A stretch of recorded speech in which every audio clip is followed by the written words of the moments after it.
ओही में छाछ बना के दऽ रहल छै। तऽ की दऽ रहल छियै? दही। दही छै। एहिमे दही के क्वांटिटी कम पड़ै छै। अच्छा, एहिमे पानि कनी बेसी रहै छै। पानि के मात्रा जे छै एहिमे बेसी दही पड़ै छै लेकिन पानिओ पड़ै छै। हाँ, तऽ एक आदमी के जे छाछ बना रहल छियै तऽ ओहिमे कते दही देबाक चाही आ कते पानि? एहिमे जेना अहाँके 2 बड़का चम्मच से दही देलियै। अहाँ दही दियौ। हाँ, ई नहि जे एतबा दियौ से पूरा चम्मच। अच्छा, 2 चम्मच दही आ ऐसे 2 गिलास हम पानि। 2 गिलास पानि।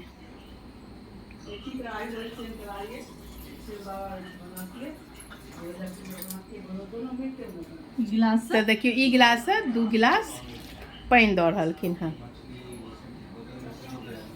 ई छाछ के तैयारी भऽ रहल छै। आ हम एहिमे नमक देथिन। नमक तऽ हल्का मतलब स्वाद के अनुसार। जो अहाँ बीमार छियै तऽ सिंधा नमक। हाँ, सिंधा नमक। बीमार छथिन तऽ अपन नमक कम खाइ छथिन तऽ नमक कम दऽ सकै छथिन। लेकिन छाछ तऽ बहुत फायदेमंद होइ छै। ई जीर के पाउडर, भूजल जीर के। अच्छा, भूजल जीर के पाउडर 1 चम्मच के लगभग छै ना? 1 चम्मच के लगभग जीर जे होइए भूजि कऽ राखने छथिन पहिने से, ओ दऽ रहलखिन हँ। और ई काला नमक। काला नमक से मतलब टेस्ट बढ़ै छै ने? अच्छा, काला नमक से टेस्ट बढ़ै छै। एहिमे अहाँ चाही तऽ 2-4 टा पुदीना पत्ता। अच्छा, पुदीना के पत्ता। तऽ ई पुदीना के पत्ता दऽ रहलखिन हन। ओहिसे पुदीना के पत्ता से फ्लेवर करै छै। अच्छा, फायदो करै छै।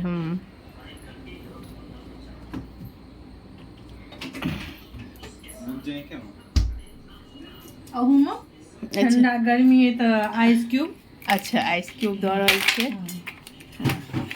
ई अपन कते अहाँ ठंडा पिए छी। अच्छा, वो अहाँ के ऊपर डिपेंड करे। अच्छा, ओहि जते अहाँ ठंडा पी सकै छी, जते अहाँ पी सकै छी ओहि के अनुसार। नहीं पिए छी तऽ कोई दिक्कत नहीं छै, अहाँ नहियो देबै, स्किप कऽ सकै छियै। स्किप कऽ सकै छी। हाँ, अच्छा। हम अपना तरफ से एक चीज मिलबै छी, एहिमे कोई जरूरी नहीं छै। हाँ, लेकिन हाँ, स्किप कऽ सकै छी। बैलेंस बनबै मतलब मीठा खट्टा पुदीना देलिए। अच्छा। तो 1 चम्मच अहाँ चीनी। अच्छा, 1 चम्मच चीनी दऽ रहलखिन हँ। अहाँ नहियो दऽ सकै छियै, लेकिन लेकिन ई अपन तरीका हिनकर छनि आ हिनका नीक लागै छनि तऽ ओ 1 चम्मच। सब पसंद करै छथिन, कनी चीनी दऽ देलहुँ एक। अच्छा, मेन हमर घर वाला के बहुत अच्छा। तऽ मेन तऽ उनके न छै बात। बहिन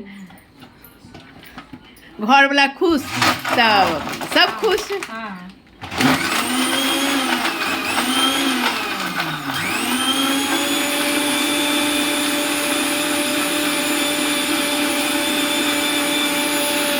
तब तक मिक्सी में चल रहा है।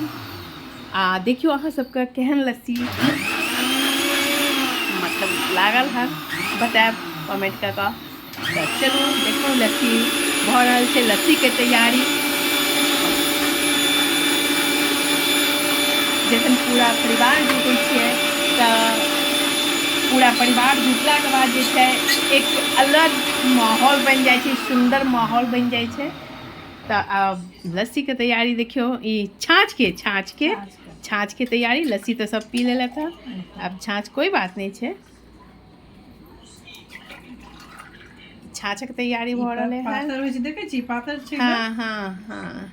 आ दही लस्सी तऽ अहाँ सब ई कहब कि अहाँ सबके छाछ नीक लागैए कि लस्सी? दुनू चीज के हम दऽ रहल छी तऽ देखैत रहब अहाँ सब। अहाँ लस्सी में एक चीज और कऽ सकै छी। हाँ, कहियो। ऊपर से हम मलाइयो दऽ सकै छी। अच्छा, मलाई जे छै लस्सी में, छाछ में नहीं, मलाई। अच्छा, लस्सी में।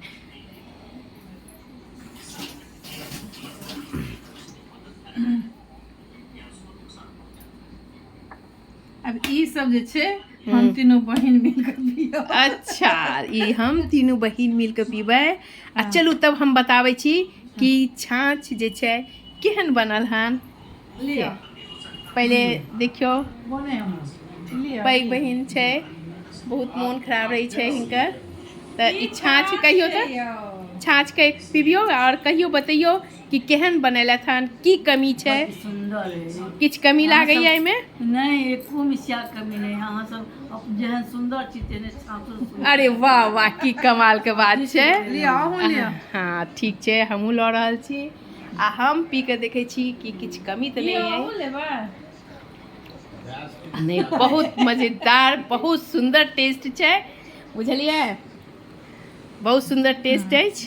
चलू, हर हर महादेव। आ देखियो इहो लस्सियो पिलखिन आ छाछो पी रहल छथिन। तो छाछ के मजा आ लस्सी के मजा दुनू लऽ रहलखिन हन। अहाँ सबके केहन लागल वीडियो देख कऽ? हर हर महादेव।